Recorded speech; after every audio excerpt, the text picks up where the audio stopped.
Amigos de Radio Victoria o con esta televisión, a continuación vamos a conversar con el internacionalista William Santana en su segmento de todas las semanas, Diplomacia a su alcance.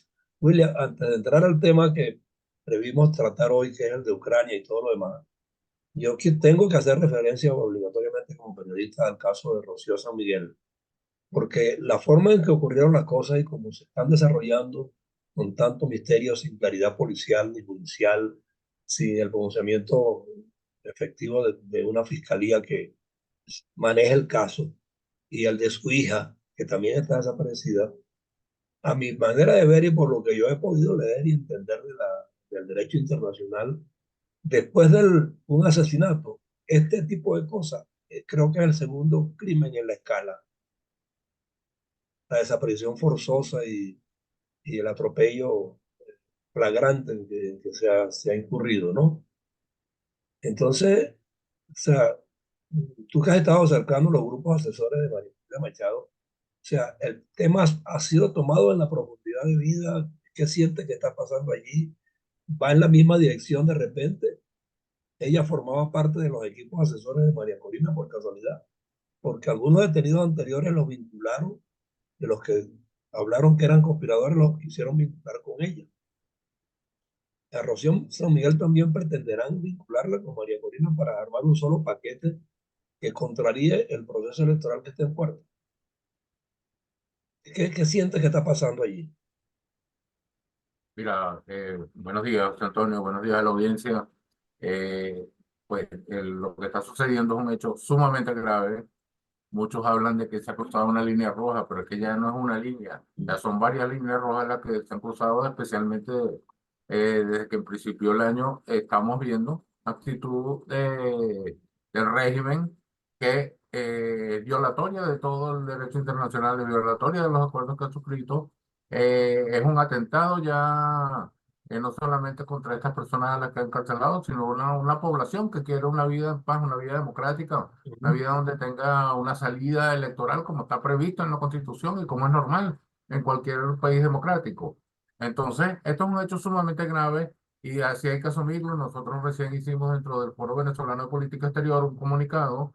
No nos hemos desprendido de esta preocupación. Estamos muy pendientes de lo que pueda suceder. Estamos muy pendientes también de todas las reacciones a nivel internacional y por supuesto que esto no se va a dejar pasar como una tropelía más a la que nos tiene acostumbrado el régimen.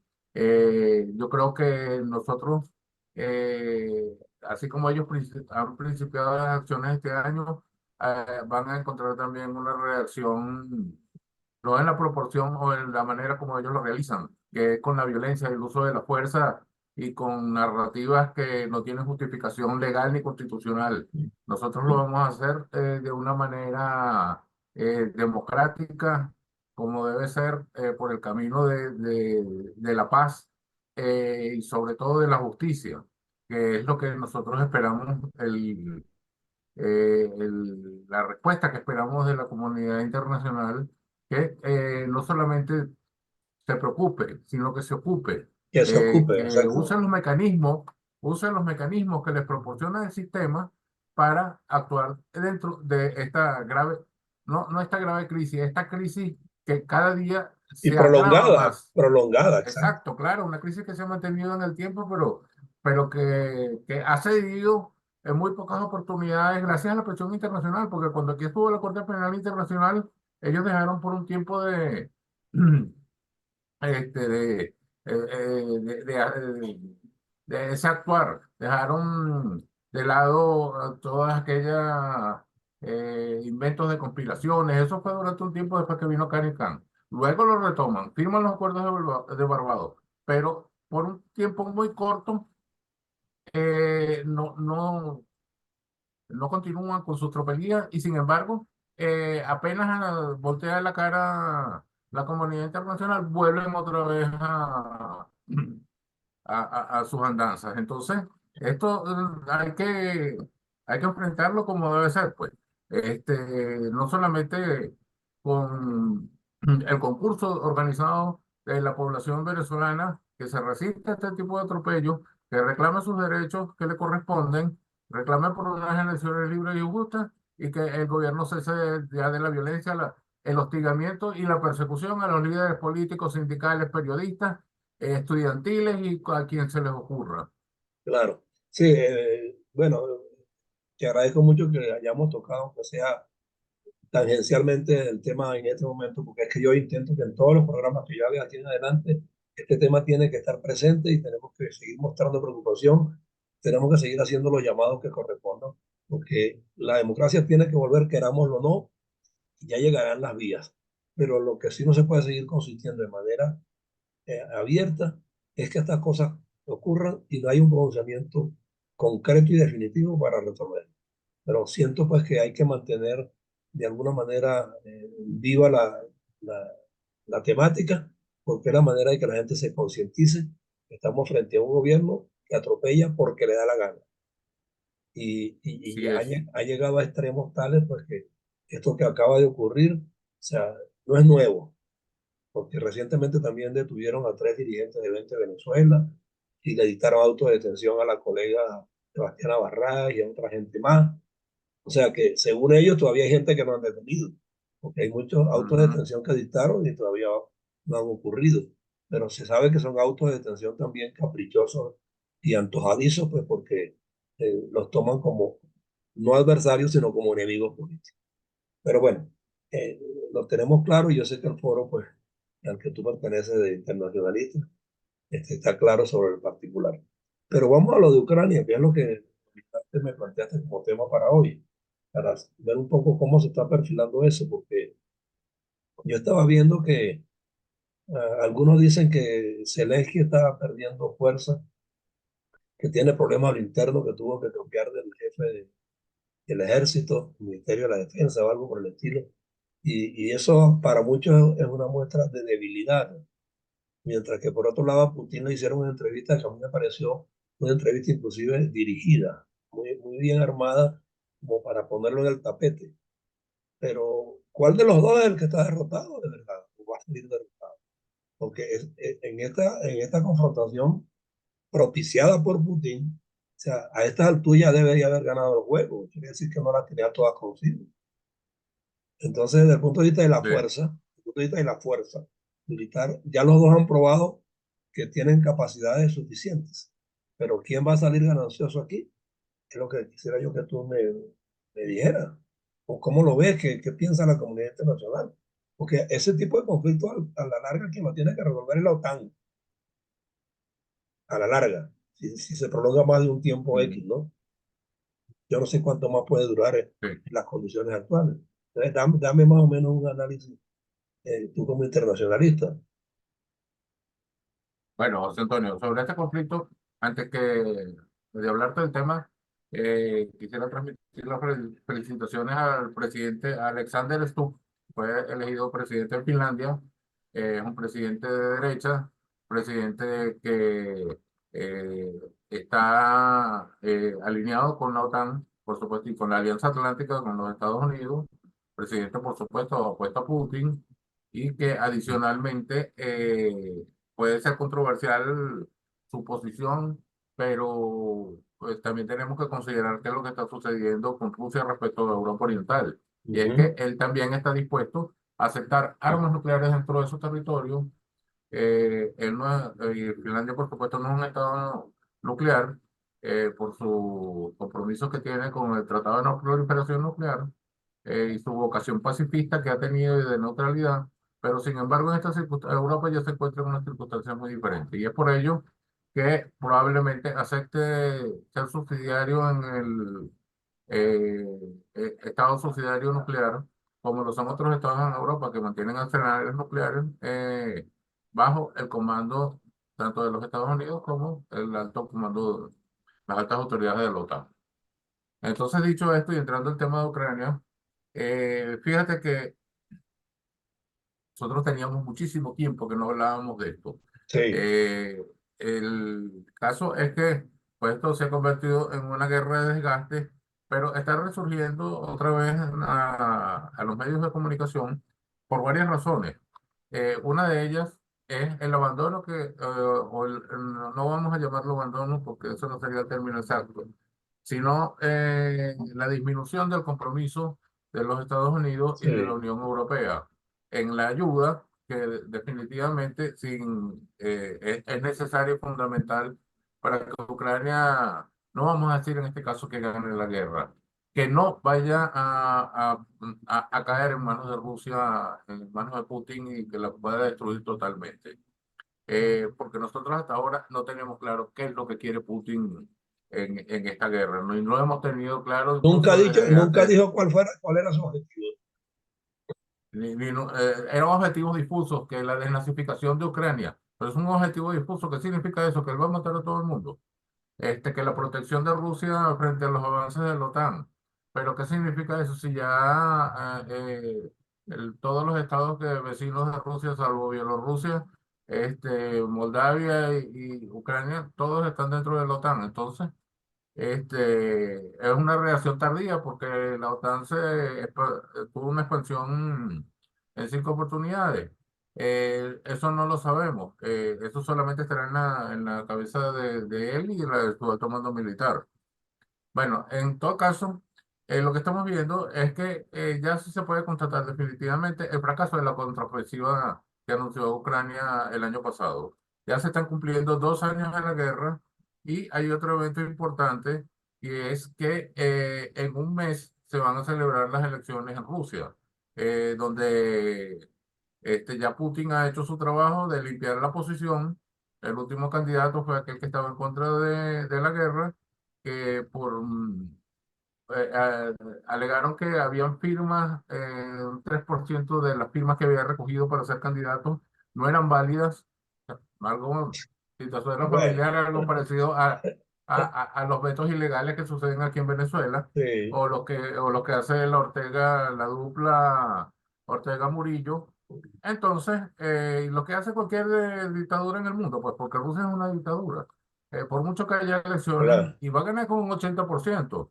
Entonces se habla de un 80% de apoyo, pero realmente cuando los analistas van un poco más allá, allí se encuentra que hay un 15% de gente que está en contra de la guerra. El 15% que está se consideran nacionalistas, ultranacionalistas, que son los que apoyan esta invasión a Ucrania. Y un fenómeno es que la gran mayoría, cercano a un 70%, es lo que se llaman los indiferentes. O sea, gente que mientras esté bien, mientras no se vean afectados sus intereses, van a votar por Putin. Entonces, pero sin embargo, hay también un elemento importante y es este movimiento que ha habido de mujeres que no ha sido un movimiento de manera violenta, porque aún los movimientos, por más leves que sean, de oposición al gobierno son reprimidos. Están reclamando, es por la vuelta a los hombres, sus novios, sus maridos, sus hermanos, que fue la Re- lea, pues, reclutados, sí. los que no eran militares, pero sin embargo fueron forzosamente llevados a Sí, Ucrania. Como tú sabes, allí la mortandad de militares rusos ha sido inmensa. sí, Esta contraofen- esta, ¿cómo decir? Esta cantidad de esfuerzo que ha hecho Rusia, que ha hecho Putin por detener la contraofensiva ucraniana, también ha tenido en ellos sus efectos. Y el principal es ese, pues, la cantidad de muertos que ha dejado Rusia allí en el terreno. Entonces, fíjate que en Ucrania lo que está pasando ahora, y que bueno, eso yo lo he constatado cuando hago análisis de otros conflictos internacionales. Mira, hay una serie de características de este tipo de conflictos. Cuando estos conflictos duran en el tiempo, y te los voy a mencionar porque también esto ha pasado, yo lo he visto en el caso de Venezuela, cuando en Venezuela han habido crisis, por ejemplo, en Cuba, cuando han habido en Nicaragua y en cualquier otra parte del mundo, porque estos son rasgos comunes a todas las crisis. Mira, los problemas se le acrecientan a los países cuando desaparece el sentido de la urgencia. El sentido de la urgencia de la guerra de Ucrania desapareció hace rato sí, y fue evidente cuando se produjo el ataque de Hamas a Israel. Allí nosotros vimos que la atención inmediata de la comunidad internacional, sobre todo de los Estados Unidos y de la Unión Europea, se volcó totalmente hacia Israel y parece que Zelensky hubiera quedado solo. Y te acuerdas que hasta hacía poco Zelensky había sido como la estrella dentro de los eventos Sí, multilaterales, lo recibían en todos los países del mundo y eso desapareció como por arte de magia. Otro de los elementos es que se agotan las propuestas de una solución. Tú recordarás que durante el primer año surgieron desde China hasta México, pasando por Brasil, propuestas para lograr un cese al fuego y una solución al conflicto. Esas propuestas prácticamente se agotaron. Hasta el Papa que iba a intervenir, y hasta el fíjate tú, Papa, en estos sí. momentos sobre la mesa no hay ni una sola propuesta para buscarle La salida de sí.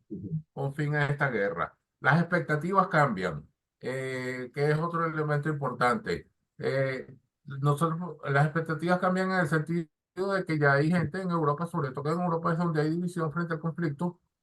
¿Por qué? Porque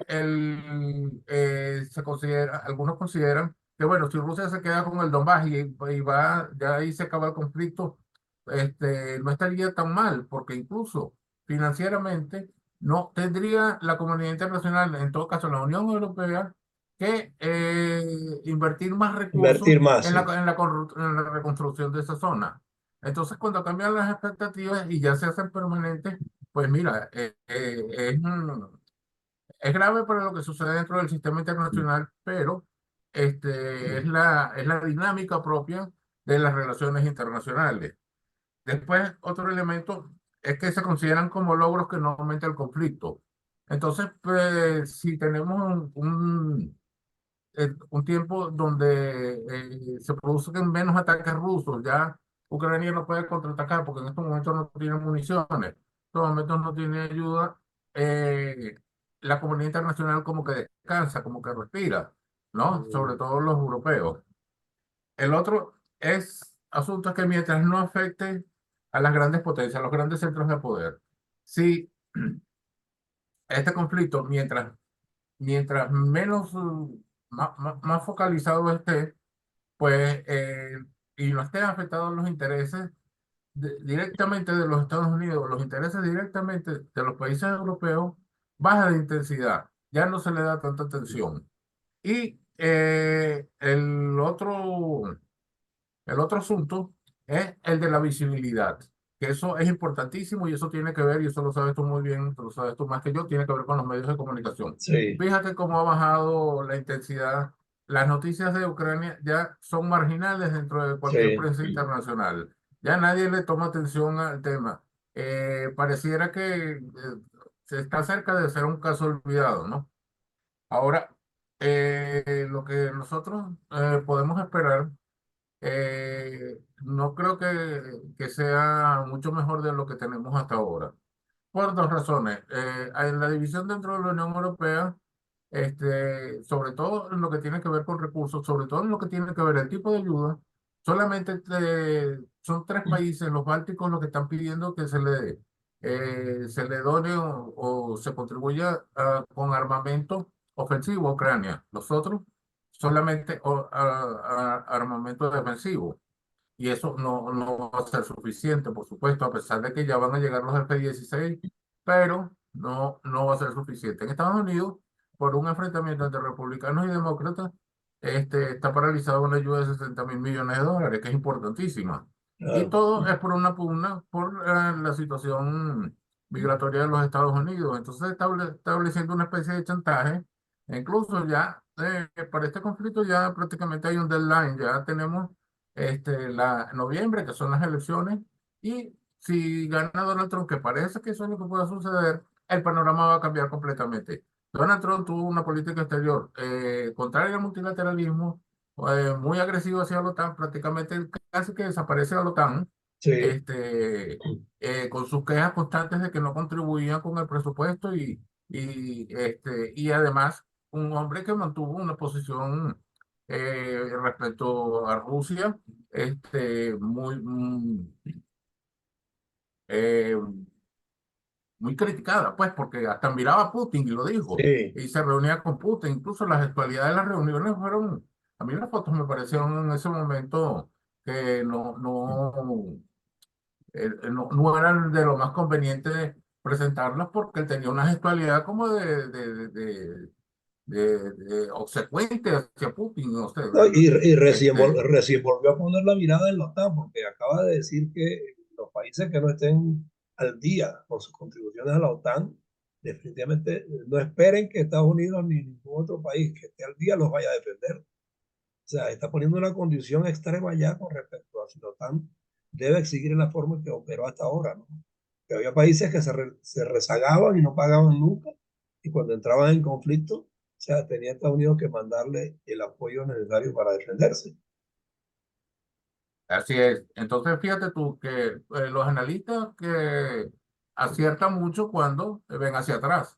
Cuando están en el presente, no tanto. Y cuando están hacia el futuro, muchísimo menos. Y Bueno, es, pero, sin embargo, todos los indicios que hay en estos momentos es que este año no va a ser un año bueno para los ucranianos. Incluso acaban de cambiar a su ministro de Defensa y tuviste que colocaron, están renovando y están buscando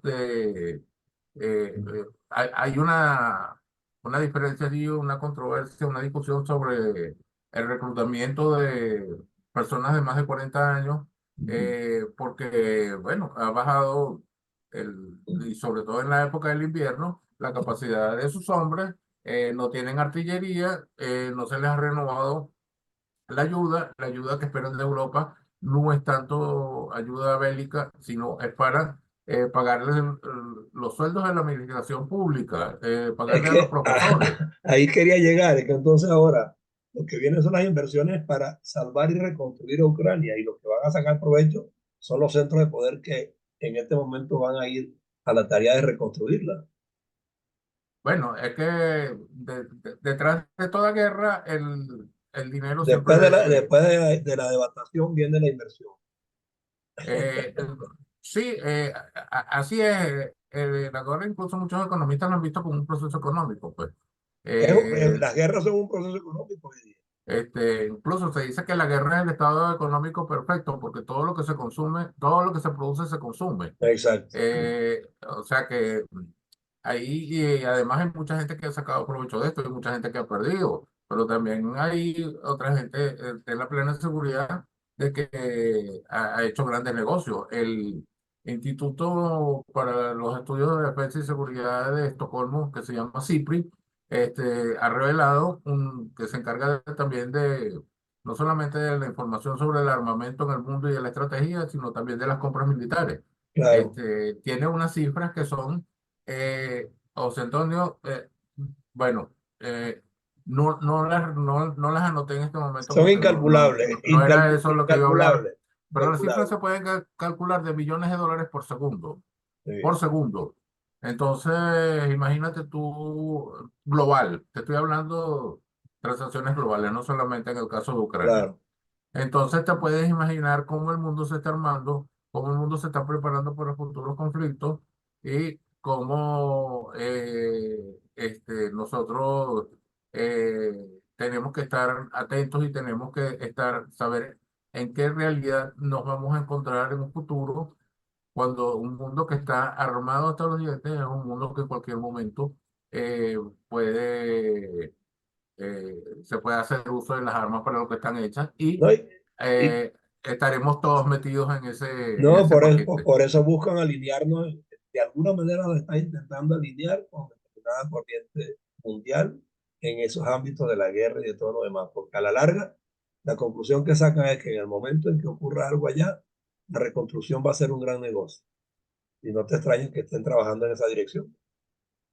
Bueno, muchísimos elementos y quizá algunos que nosotros todavía no No conocemos. percibimos, no vislumbramos y nos Mm, llevaremos, pues, como siempre, sorpresas de una lo gran que, sorpresa.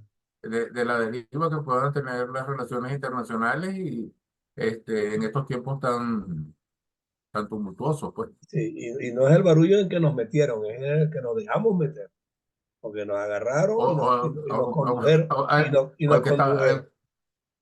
el que está, sí, el que está buscando gente que no tiene nada que buscar allí, pues, y entonces allí, por supuesto, van a pagar justo por pecadores, pues. ¿Ves? De todos modos, vamos a ver cómo se desarrolla la cosa aquí en Esperemos que adelante. no. Esperemos que no. pero bueno, seguimos en la lucha. Y bueno, el caso de Rocío San Miguel, como lo hablamos al comienzo, pues lo seguiremos tratando. Y si tú sabes de alguien del grupo del foro que quiera hablar al respecto y comparar este hecho con otros hechos ocurridos en otros países, bueno, me avisas y los incluimos en la pauta. ¿Ok? ¿Cómo no? Dale, ¿Cómo no? un abrazo, William. Hasta luego. Abrazo.